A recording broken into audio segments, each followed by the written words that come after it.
the core building blocks that we're kind of saying is that every role has to have a functional responsibility set that the role's tied to, right? So this is like, what do they do on a day in and day out basis? Can they solution design? Can they project manage? Can they do some of these things from a task standpoint? And largely those responsibilities is kind of what we're earmarking against how do we rate performance beyond just KFIs, but it's also how do we start to interview for tangible experience that matches up with that, right? To say, does this person coming in actually have the capability that's needed to drive these responsibilities of their role? So hello and welcome to the show. I'm Johnny Campbell, CEO and co-founder of SocialTalent. And this week on the podcast, we're speaking with Jim Riney and Ryan Sutherland from Freese and Nicholas about the concept of skills-first hiring and the skills-first approach to talent.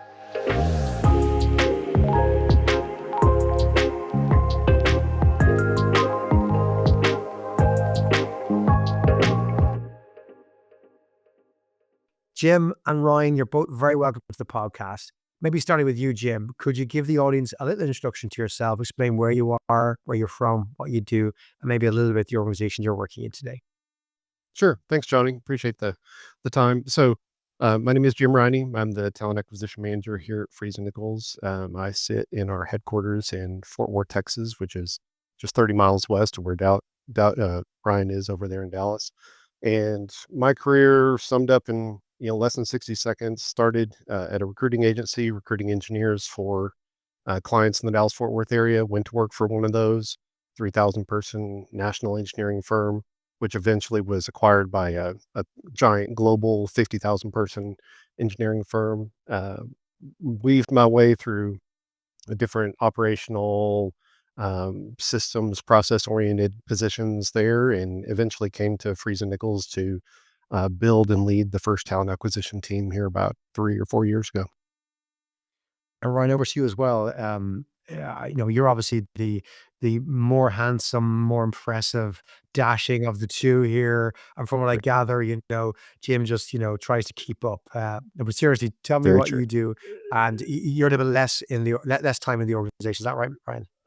That's right. Yeah, I let Jim carry my pints around after work. That's basically how this works, Johnny. So yeah, so I've been here for about 16, 17 months now. My career a little bit different. Like most people in the talent space, I knew this is exactly what I wanted to do my whole life. Right. Right? Only joking. Yeah. So I started in sales in the pharmaceutical space, carried a bag, eventually kind of moved into division management and regional management. And somewhere along the line, the head of sales enablement left. And I kind of raised my head and said, I think I could do this. Give me a shot. And they said, all right, we'll give you a shot. And 2 days later, we were purchased by Reckitt Benckiser. So I kind of assumed I was out of a role, but spent almost a decade at Reckitt. So starting out as sales enablement leader in North America, they moved me to HR, which at the time I thought was kittens and rainbows, Johnny. There's no metrics in HR coming from sales, right? But I left there as their head of global leadership development, covering kind of all of Western Europe and the Americas. Spent a couple of years at Korn Ferry as the head of global talent. And then I've been here at Freese and Nichols for the last 17 months trying to clean up Jim's mess. That's right. I think there's no promise of kittens and rainbows, but there's a lot of cats to herd in the HR Yeah. world. That's the difficult part. Stray cats, wild cats, very much so. So for those of us who aren't familiar, maybe starting with you, Jim, tell us who Freese and Nichols are, what they do, how long the business has been there, and maybe for additional context, you wouldn't mind sharing what was the TA approach before you joined? Sure. Yeah, so I tell people we're an old company but a young team. So this year we're celebrating our 130th anniversary. It wasn't until year 127 they decided they needed a talent acquisition team. So for context, Freese and Nichols, we're a national civil engineering firm. We do the design and consulting related to civil infrastructure, water, transportation projects. And we're about 1,300 people. We span from Virginia on up to Colorado, been expanding our footprint and also growing new practices. So they decided that, hey, we're going to grow, and we need to enable that growth by bringing on a talent acquisition team. Just before it really, the order came with our lead of HR, Jeanette, then me, then Ryan. Well, when Jeanette arrived about 5 or 6 years ago, my favorite story, as far as the context of the hiring environment at the time, I think it was one of her first days here, and she heard there was a recruiter here, what I would call an HR recruiter, more somebody that processes hires, if you will. Just that's what she was asked to do at the time. And so a hiring manager came in, dropped a resume on her desk, and said, "Hey, we just hired this person. We're going to pay her $120,000, and she starts on Monday." And our leader, her overheard, and then the hiring manager was out. Our leader came and she was like, "What just happened? And is that the way things work around here?" And essentially the answer was yes. So that's how hiring was done. So that gives you a little bit of context to some of the challenges that we've faced walking into the environment and helping people to understand what is talent acquisition, what value do we have, and how can we do this better. So it's been a fun challenge, but definitely change management has been a huge piece of this. Back in 21, it was a different labor market to today, perhaps. So we record this at the end of 24. Some area the same, I guess. Unemployment is low. It was very low then, but the labor market was experiencing what we now look back at as the busiest amount of hiring we've ever seen. Mhm. Hiring volumes went way up in every sector, every role. They're about double in the US what they are today, according to latest standards. So there's twice as many people moving around the market. Attrition was super high. Most organizations in the 20s, even the 30s in some organizations. Um, and you were hiring difficult, skilled talent as well, Jim. Mhm. And including in that was building a recruiting team in an Mhm. environment where it's hard to find every talent, but particularly hard to find recruiting talent at the right price, because you could find recruiters if you pay them several €100,000 or dollars, but that's probably out of the question. So tell me about the decisions you made around building out your team and putting in what we all might call a more formal talent acquisition structure. Sure. So yeah, starting, building my first team, leading my first team, and doing that during the great resignation or the great reshuffle where, you can find enough recruiters. That was my first big challenge. And so, um, I had to figure out, okay, we got to do something different here. Looking for experienced recruiters, with that perfect resume that, or at least what I had perceived to be the perfect resume, it's not going to work. So we decided we were going to grow our own recruiters, if you will, turn them into the recruiters that we were hoping to have. And so that's where, I'd heard a lot about skills based hiring, and uh, didn't really know how to go about it. So, roughly I started just by thinking about, okay, what skills are going to make a successful recruiter in this organization? Obviously it varies by organization, and really giving some thought to what those are. And then beginning to use that in the selection process, creating behavioral questions in order to select for those and measure candidates and select those people in, putting in a talent acquisition learning program eventually to powered by social talent to help grow those recruiters and develop them and give them experiences that are going to help them grow and develop as recruiters as well. So that was really kind of my first step forward when it came to skills based hiring, and I was really intrigued by the concept. I wanted to do it at scale, wanted to do it more, but I think I lacked a lot of the experience, the knowledge, uh, the vernacular, even to be able to do that on a larger scale, and that's really why the story then moves on to when we brought Ryan in and what he helps offer as well. But going back to Jim, when you're thinking about these recruiters and doing the skills first approach, you know, first of all, what were the kind of core skills, the main skills that you Mhm. realized or identified for your organization you need to hire for? And then where did you end up finding them? Like, was it any particular roles or industries or profiles? Were there commonalities? And then maybe you wouldn't mind also sharing with me, beyond obviously the learning path, how did you give folks who had skills the knowledge and experience that perhaps skills on their own don't give you to do the role? Sure. So one skill in particular that I figured out pretty quickly we were going to need to see in a recruiter, and I still lack the perfect term to describe it, but I called it the ability to push back. So again, we have an organization that's been doing just fine for 127 years, hiring people, and here we are brought into the equation, and we are, we're taking on that process. We're helping to shape how we hire people, and that was a disruption to the way things have been done. People are used to doing it on their own. So I needed to find people that were willing to push back, in a respectful and professional way of, hey, it's really, I guess it came down to change management, needing somebody to be able to have those difficult conversations with hiring managers to help them convince them to do something differently than they had been doing before. As far as where we found those people, in the past, in one case we had our talent acquisition coordinator who was looking to do more. She had the skills to do what we were asking her to do. We had to help her see that. So that was in one case we did that.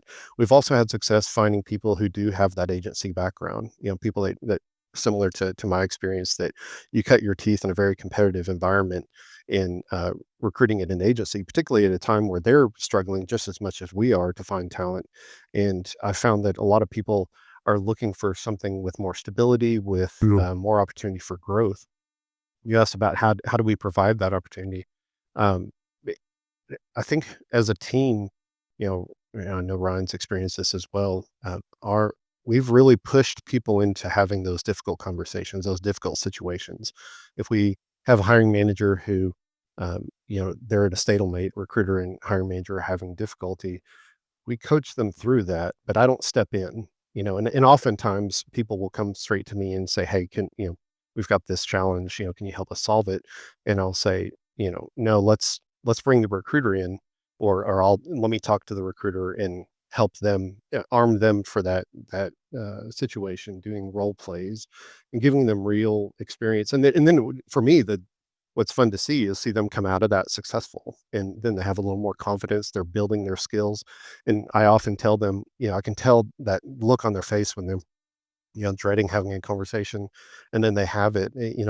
I tell them, this is what growth looks like. This is development. You say you want development, you want growth. It's not always, going to come by, through online learning. It's going to come through experience. Mm. Yeah, Johnny, Ryan? can I just add to that, like, Yes. briefly? I think one of the things that's really interesting to think about, and that maybe I didn't ask enough questions before I joined. The history of the organization, it was very much kind of an apprenticeship model, right? Mm. Like you're talking about 200 to 300 people, what, as little as 5 or 6 years ago, right, Jim? So Mhm. we've really exploded in growth to where we're now nearing 1,500. Um, but largely, a lot of the hiring was based on, I really like this person. I can put them under me. They'll learn the way that I do things. And we'll kind of bring them up under the way that Freese and Nichols has always done it, going all the way back to like Freese in the 1800s, right? Like, and so I think one of the interesting things when I joined and kind of learned about what Jim's trying to do with the skills is we're really on a journey to try and get, our senior leaders who largely have only ever worked here. And Mhm. that's a really unique dynamic. But to get them to think beyond like, hey, I really like this person, and to put them in a place where we can actually say, what are the tangible skill sets that are needed Mm. now at 1,500 people? And going forward to 3,000 people, right? That we haven't thought about in the past, and really understanding that we have to take some chances on people that have skills that are going to help move things forward, and then develop the skills that are actually going to provide sustainability and scalability long term. And that's a journey that we're still kind of on and figuring out as we go. But it was an interesting dynamic when I walked in the door because, again, most of the time we didn't worry about skills because the feeling was we can teach them that. We just need to bring them on because we enjoy being around them or they fit with our values. So tell me, Ryan, about the talent parts of HR that did or didn't exist around the time you came in or in the years prior to you coming in, like what was there or not there in terms of training and development, talent progression, Yeah. mobility opportunities, a plan, succession planning process. The Jim obviously came in to build up the hiring part of that, but what was there or not there when you came in? How did you prioritize what to then look at? So the beauty in coming in was, they were pretty honest about where we were as an organization, right? Mm. Like we need somebody to come in and kind of be able to take this to the next level. Uh, Luckily, the organization really prides itself around continuous improvement, and they knew they wanted to get better. They just didn't know how. And so really when I came in, we had a fairly thriving Freese and Nicholas University program, which largely org development was looked at as a training outfit and nothing really beyond that. We had done some rounds of succession planning, largely with very little pull through. And in some instances, Johnny, we didn't always even have the conversations afterwards to talk about what does development look like for these folks once they're on a plan. It was kind of like we put them on a plan, it went in a drawer, and then we carried on with our day. Um, we have outrageously high engagement numbers at Freeze and Oh, Nichols, like higher than I've ever seen in anywhere. I think they're almost north of 82% from an wow. employee engagement standpoint. Yeah, so you have this weird dichotomy where like we didn't have a lot of things in place, but people really love being here. And so I think in the first week I started, I said, well, I've got to try and figure out like what is the first logical place to look at it. And so I went through, 4,000 some odd comments on the engagement survey. And largely like the narrative when I started was people are leaving because they can't move up quick enough or they want more money and they're able to move and go somewhere else. And as I read through those comments, one of the things that really stood out to me was that people were leaving because they just didn't know what good looked like, or they didn't know what was expected of them in terms of really tangible outputs to be ready for the next role. Um, and if you think about how we had kind of progressed as an organization, it made sense because largely you got moved up because the person in front of you got moved up and you had learned from underneath them, right? So we kind of very quickly said, what do we do to allow for people to gain a little bit more understanding about what good looks like in a role, both from a technical standpoint, but also some of the softer skills that go into that. And then we also said, how do we start to give people long term, and we're nowhere near this yet, Johnny. I just want to kind of let you know that right at the bat. But long term, move away from vertical career ladders and move towards where people can actually map out their careers based on the strengths, the skills, the experiences that they've had in the past, and start to say, hey, I'm pretty good at all this. I'm a little bit good at this. Maybe I want to try a role over here. And I think that's kind of where we started from and the journey that we're on now. I imagine the growth that you outlined helps, right? Because when you're growing fast, you create more opportunities for different experiences, roles, projects, which works well in this environment. But tell me, Ryan, like when you look at skills first hiring, Jim, you referenced obviously, you'd heard about it, you wanted to look at it, you experimented with it from your perspective, building it your own team.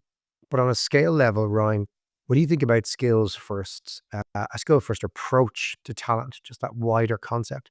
What are the basic building blocks, and how does it sequence in your experience, either be it for Freeze and Nichols or for any organization of a similar size or larger listening?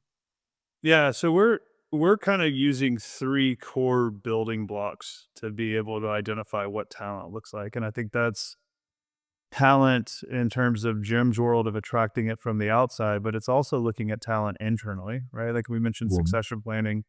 How do we use a little bit more well-rounded approach than, hey, this person's been in the role for a little while, let's throw them on succession, or let's throw Mm. her on succession.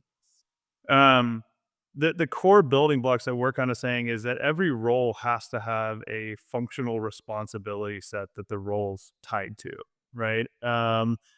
So this is like, what do they do on a day in and day out basis? Can they solution design? Can they project manage? Can they do some of these things from a task standpoint?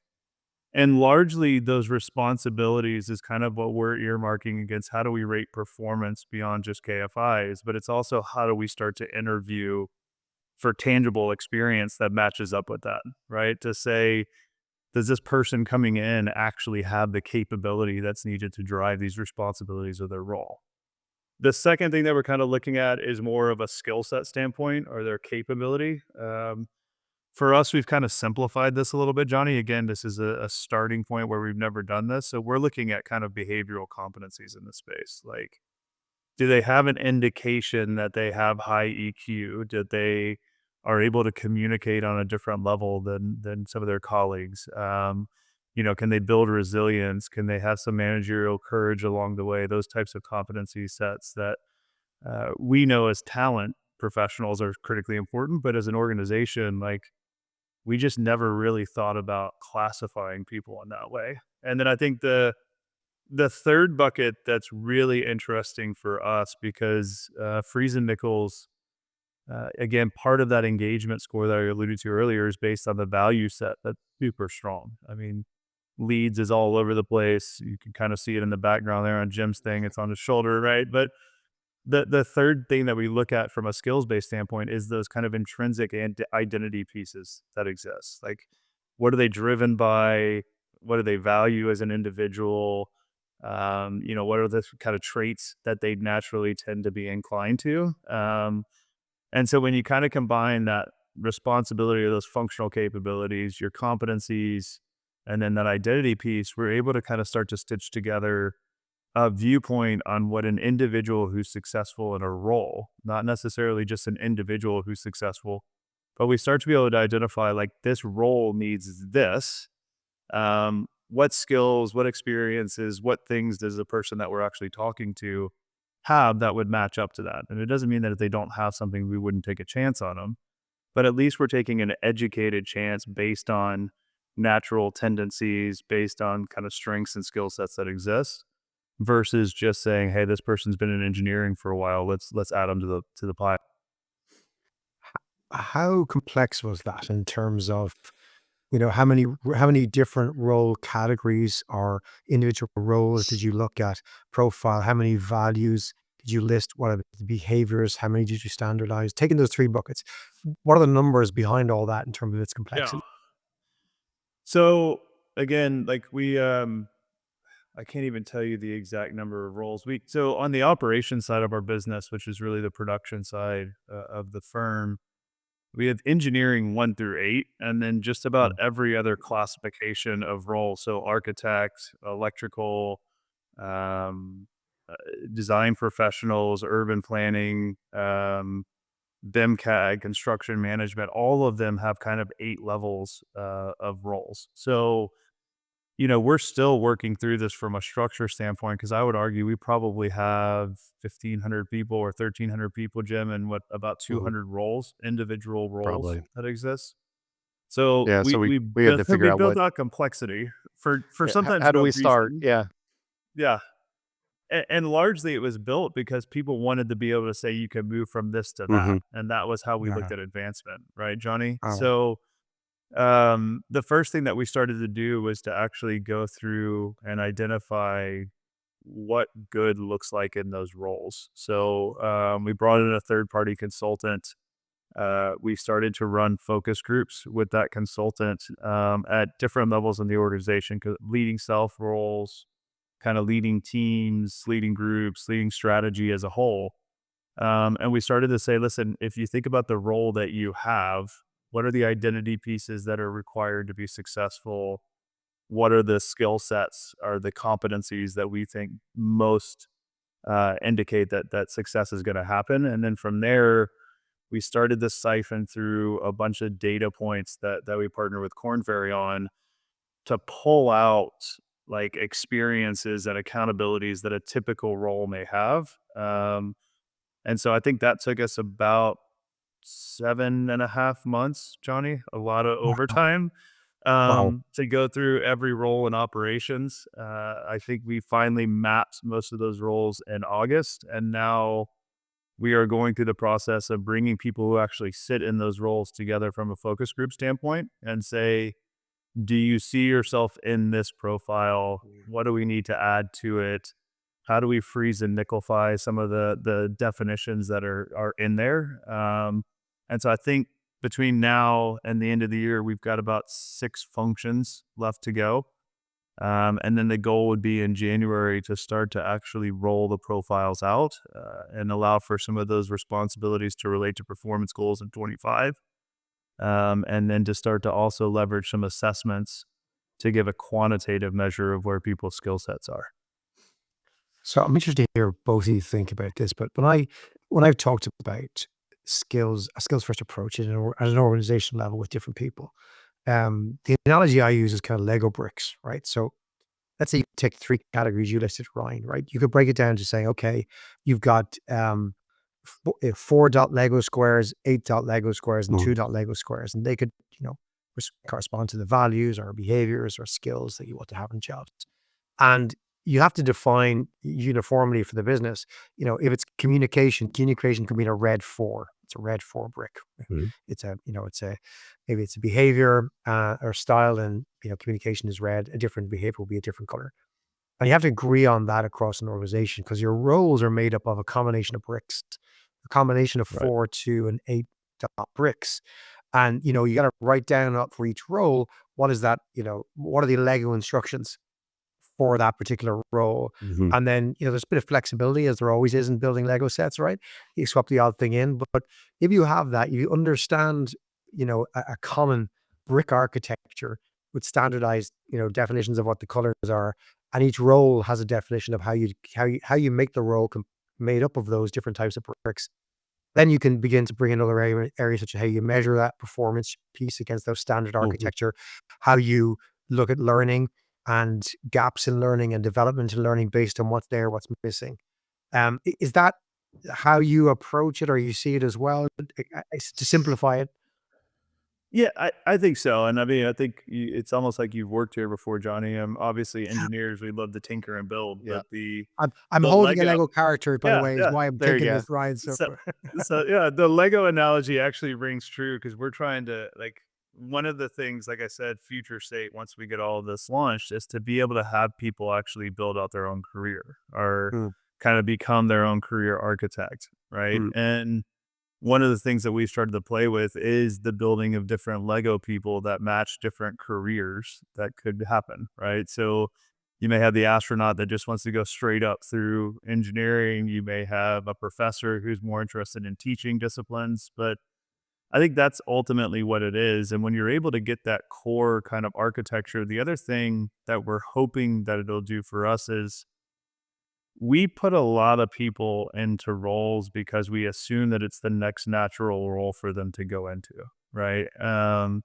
Or because Jim told me that he really wants to get promoted, and if we don't promote him, then we may lose him. So we end up putting him in a role, knowing that there may be some questions about him being capable of doing the role, and then we wonder a year later why we're struggling in the mm, role. And so I think providing that Lego structure to say, hey, it doesn't mean we have to have all of this, but if we don't have the 4 reds and the 2 blues, it's going to be really hard for anybody to mm, be successful. Now, the mm. yellows, which are my skills, we can teach to some degree, but that's the goal, is that we're able to kind of say, at its core, this is the structure that needs to be in the role. If we lack this structure, then let's at least make an educated decision on, do they have some other skills that can round this out? Does the team have some pieces that exist that may help that person be successful? Or is it something that we need to pass and go back and cast a wider net to figure out who else can play that role? And Ryan, I I'm going think to come back to you. I was going to go back to Ryan asking about the impact of this, yeah, but Jim, I thought I'd start with you as the alpha or beta team that maybe tried it out in terms of right. hiring into your recruiting team.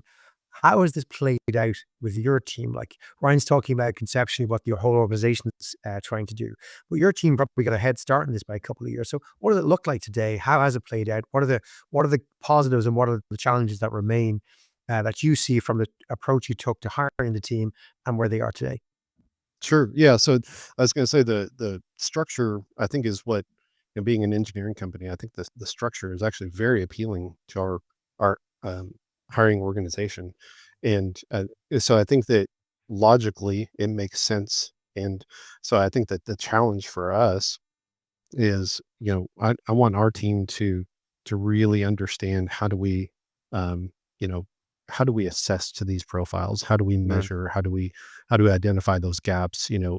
Is having a gap okay? If so, what does that look like? And development plans. And I've said that our remit in the beginning was just hire, hire, hire. Well, now mm, we want to hire quality, and it's not just, we love to track our numbers, but it's not just about our numbers. We want to obviously set people up for success in their careers. So we've introduced the concept. I think that on our team, we get the concept. We're now looking at, as we're building out this structure that Ryan is talking about in these profiles, it's now how do we operationalize it? So we just had our annual HR retreat, and we actually went through some scenarios as a whole team, matching the recruiters with an HRBP, with our compensation folks, with our organizational development folks, and really helping to help them have a different talent mindset. How does this all fit together? It's not just about the hire, but how do we set this person on a successful career track, and retain that talent that's so hard to find? So I would say that our team is still in the beginning state. We get it conceptually, but now we're trying to put it into practice. mm, Now that these profiles are built out, how do we and how do we have those difficult conversations? mm. Frankly, when we find somebody that has some of those bricks, but maybe have some gaps there. One of the things I find exciting is we, as recruiters, are now going to be advising on. There you go, Ryan. You might Wait, restart the sentence. that's okay. Um, so one of the things that I'm excited about, from a talent acquisition standpoint, is that we're now going to be able to identify those gaps. It Having gaps doesn't mean that we're not going to hire them. It may just mean that we're walking in with a little more awareness, and now advising and coaching the hiring team. Hey, this person, we think that it's going to be a good hire, but please be aware of this gap right here. And then Ryan's team can step in and say, here's how we can help address that gap. Here's how we'd advise you provide experiences to help address that gap. So it really starts instead of four distinct, HR teams that we have in this room, we're now starting to put it all together and see more of a broader talent mindset. Johnny, I would say too, like I think future state it gives Jim's team way more skin in the game, right? Like For sure. it's a much different place to work from a talent acquisition professional standpoint when you're seen as not just a recruiter, but you're actually seen as an expert in talent. And we're starting to see his team kind of evolve in pockets where they're making some suggestions around, I know you think this person's the right person, but here's some of the gaps that we're afraid they have. And I think the next evolution is to be able to say, here's some of the gaps that they think they have. If you move forward, then how do we partner with HR to kind of illuminate those gaps, fill those Um, gaps in from a development standpoint, and kind of start the whole cycle from an entry point all the way through as long as they're here at Freese and Nicholas. so I love this. I've been talking to teams about this in terms of what does it mean for the recruiters, just to take that audience for a second. It does make you much more of a talent business partner than a talent Mhm. acquisition business partner, because acquiring the blocks, which is the kind of procurement side of TA, that's great, but you are still gonna have to fill in the blanks in that you wanna have all the blocks, and maybe you have to redesign what blocks we need. Again, talking to your hiring manager and hiring team to go, "Hey, I know you think you wanna build it this way. Can I make a suggestion that we build it a different way?" Absolutely. Why? Because my data suggests I can do that for you faster, I can do it cheaper, I can do Mhm. it better. But if I do it the way you originally came to me, it's gonna be a bit more difficult. So I've talked to these colleagues, and we can do this together. To your point, Ryan, and for your point, Jim, it is a joined up solution. It isn't just a pure, can you do your acquisition bit? Because the L&D people do their thing and it's different to the own design people. It's kind of saying, no, no, no, you got to be that business partner to the hiring team to go solve my talent problems. I don't really care how you do it. I need a bunch of bricks. Figure it out for me. Uh-huh. I have them. You're going to develop them. You're going to hire them. I'm all ears, but I don't want to go to three different departments to solve this. I kind of want one person to come up with some solutions for me. I think that's kinda where this naturally leads an organization and leads a TA team, doesn't it?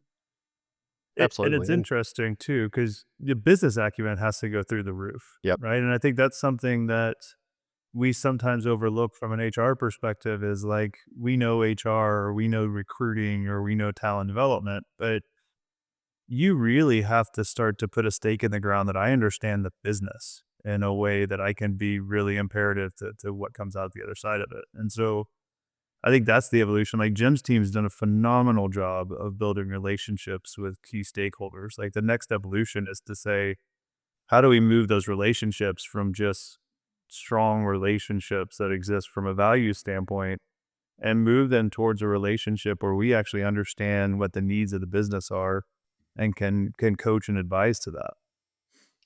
Yeah, and I think the story is going to be more about the gaps. We keep coming back to the gaps. Our industry is very unique. It's interesting as you look around, and it's a tough market out there, a tough job market Mm. out there for a lot of people. But in civil engineering, it's very different. So the 1/3 of all jobs in civil engineering go unfilled each year. 51% of engineering firms are turning away work because they don't have the talent. And so I feel that in a way it's a blessing for us because we have the opportunity to help. I mean, we have no choice. We've got to figure this out. How do we address that need?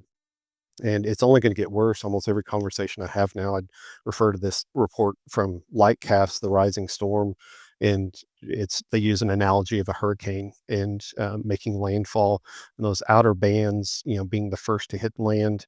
Their analysis is that with the different demographic uh, changes that are coming, retirees with baby boomers, uh, lower birth rate, education, the changes in education and whatnot.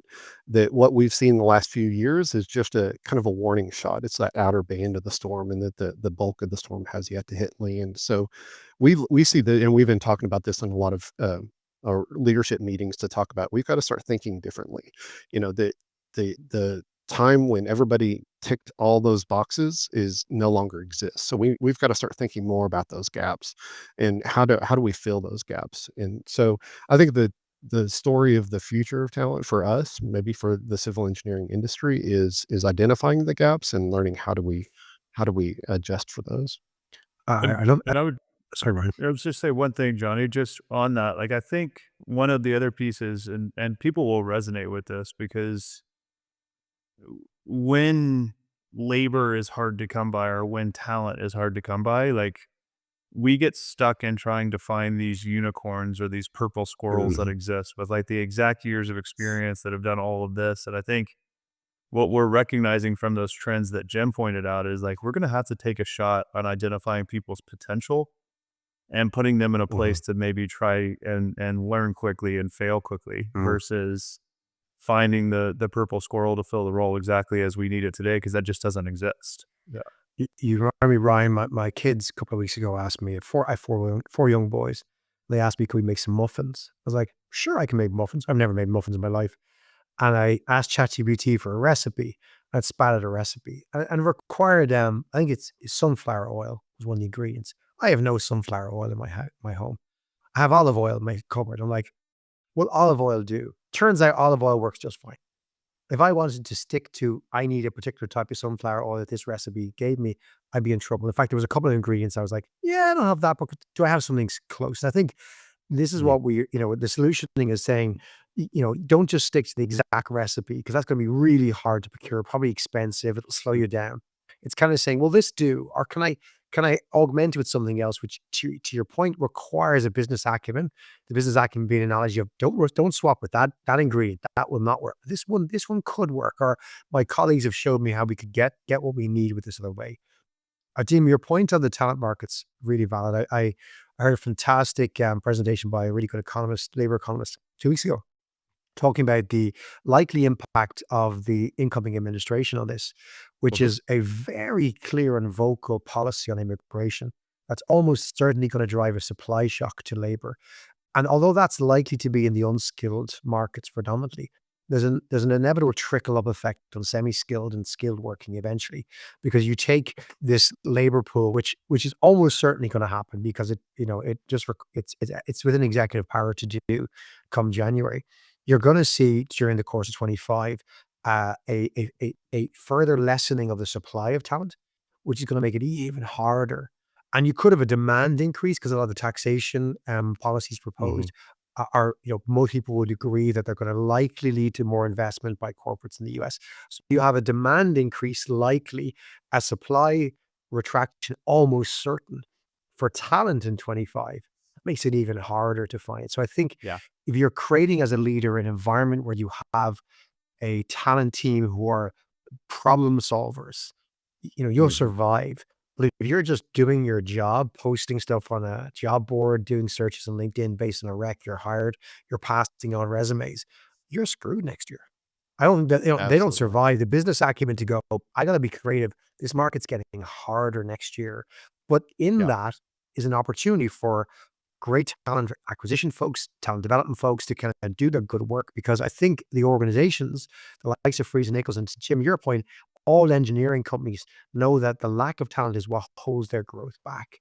So I think it puts talent in the front seat, in the driving seat of organizational strategy, because without it, you can't survive. Absolutely. And to me, that's really exciting, because we're having really, really thoughtful conversations at a very high level in the organization about talent that I've not seen before. And I think part of that is this organization. I think the way we operate, we were excited. We just won the Malcolm Baldrige Award for the second time. It's an award for national quality, performance excellence, by the federal government, and I think we're one of only 111 people have won. We're one of, I think, 10 that have won it twice. And what it really means is that we're an organization that really, we try to measure our performance and improve that continuous improvement culture that Ryan spoke to. So I think the way we think, we're always trying to think, how can we do better? How can we do things differently in order to succeed? And so, I'm really excited about the conversations that we're having at very high levels in the organization about talent, and really helping change the way people think about talent, and looking ahead and going, hey, we know there's even bigger challenges to come, but how do we address that now? How can we be on the forefront so that we're not caught flat-footed, down the And road? and Jai, I think it's also like, obviously we're in the middle of an evolution, right? Like I'd love to be able to say, here's the tangible outputs, but we're kind of building the plane as we're flying it, right? Mm, Oh, we don't really need this door. Let's toss it out of 30,000 feet and find the one we do need, right? But I think we're seeing some of the tangible impacts already play out. We made a really kind of proactive decision to say we're going to build this while we're launching it versus saying we're going to take 3 years, build this in really. isolation Uh-huh. and see if it works, right? And I've done something similar in the past, more on the sales side only, looking at like sales capabilities, but we built it in isolation and then it flopped. We spent a ton of money, nobody engaged with it, nobody used it. So we're proactively talking about these things ongoing while we're building it. And like, I mentioned succession earlier. We've already seen people starting to talk in terms of here are the identity pieces from a succession candidate that we need to have. And that's evolved into now we're taking a succession pool and actually entering them into training that's targeted at, 4 or 5 core skills that were identified across the board in that process. So, we're starting to see the language kind of carry up. And then we're about to go into performance reviews. Same thing. We're going to spend a lot of time in the calibration of performance reviews talking about express terms that exist in the responsibility sets for those roles so that we can start to define in our leaders' minds what does good actually look like. So we're not waiting until we build this fully. We're letting them play with it. We're entering into discussions with it. We're having kind of the back and forth around does it work, does it not, as we're going. And ultimately, I think that's what's going to allow for this to be sustainable and scalable is that everybody feels like they've got some skin in the game. And we're starting to see that these conversations are more fruitful than just saying, oh, I really like this person, or I really don't like this person, or I think this person is the one to put in role. Like now we're backing it up with some real tangible evidence. And the language of talent is probably the thing Mhm. that we're seeing evolve for the quickest because I we're agree. giving people that definition of what good looks like and how to phrase things, which has been fun. I've loved hearing the story. I know it's an ongoing story to your point, Ryan. It's not a finished story. Jim, Ryan, really appreciate you both taking the time out today, particularly today, to share this story. If anyone listening wants to reach out to get some advice, tips, because they're thinking about beginning this journey themselves in their own organization, whether it's to build out a talent acquisition team, the way you did, Jim, or Ryan, to implement a more skills-based approach across their organization, and to hear the war stories, the positives, get the templates, where can folks reach out and find you both? Probably at the bar, Johnny. That's where I spend most of my time. Between these sessions, yeah.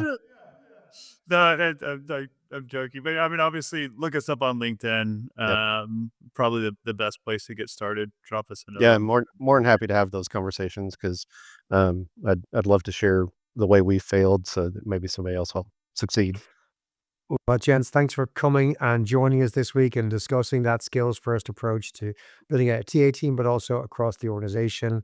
Thanks both. And thank you, the listener, for joining us this week. Hopefully, that's inspired you to look at the skills first approach you're using in your TA team, or thinking about how your TA team is becoming more of a talent advisor to the organization, or whether you're doing the right thing across your organization with the skills first approach that you haven't quite started yet, but your TPO or CEO is pushing you on. We'll be back next week with another great episode. Until then, thanks for listening.